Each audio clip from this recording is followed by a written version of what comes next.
Hello ladies and gentlemen, and welcome to Good for the Price. My name's Kirby and Moore, and today we're going to be taking a look at Metro 2033.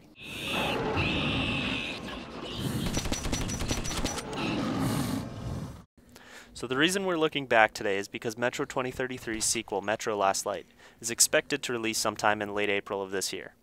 Another reason being that the publishing rights to the Metro franchise was sold off during the dissolving of THQ. Anyways, Metro 2033 was released in March of 2010, developed by the Ukrainian studio 4A Games and published by the recently dissolved THQ.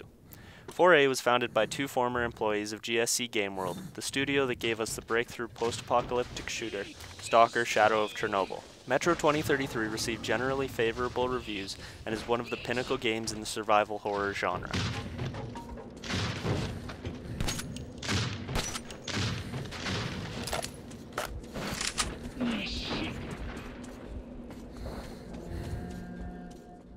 The setting in Metro 2033 is generally the underground rail tunnels of Moscow. However, you are often forced above ground to combat the mutants that plague the city. In the game you play Artyom, one of the first people to be born in the Metro, and you seem to have a distinct connection with one of the mutant species often referred to as the Dark Ones. As Artyom, you learn that these Dark Ones may threaten your Metro station, so you set off to the larger Metro colonies to get help. Along the way you meet Rangers, the only people to travel above the surface, and mutant hunters. In the game you fight through the barren wasteland above and the tunnels below that are generally infested by either Soviets, Nazis, or mutants. Yeah, it sounds like a horror game. Metro stands out in the shooter genre because of how it integrates the horrors of its post-apocalyptic world into the gameplay. Unlike the Fallout series, Metro doesn't contain very many RP elements. Instead, it relies more on the horror and survival aspects. You must avoid traps and things in the environment that could alert your enemies of your presence, or you can fight them head on. It's pretty much your choice.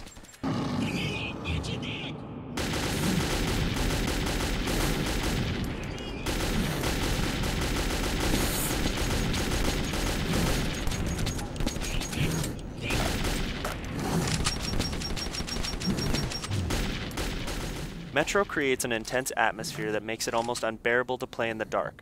Occasionally you're alerted by the screech of a mutant to their presence, if you can hear it over the sound of your own breathing.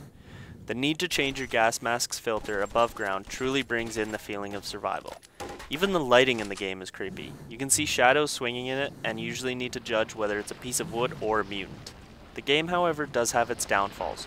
More often than not, during climactic moments, you're faced by the clunky AI who, instead of overwhelming you by their numbers, will sit back and wait for you to pick them off. The frame rate will occasionally spike when it shouldn't, and the characters do feel really static.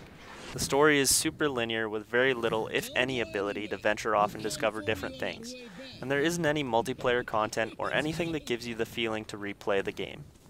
Even with its downfalls though, Metro 2033 is a really enjoyable experience, and a nice change from the multiplayer-based shooter genre. Metro 2033 is available on Steam, and if that's not enough for you, go check out its predecessor, Stalker: Shadow of Chernobyl, also available on Steam. So if you're looking for a Russian-based survival horror game, Metro 2033 is for you. Once again, I'm Kirby and Moore, and that's Good for the Price.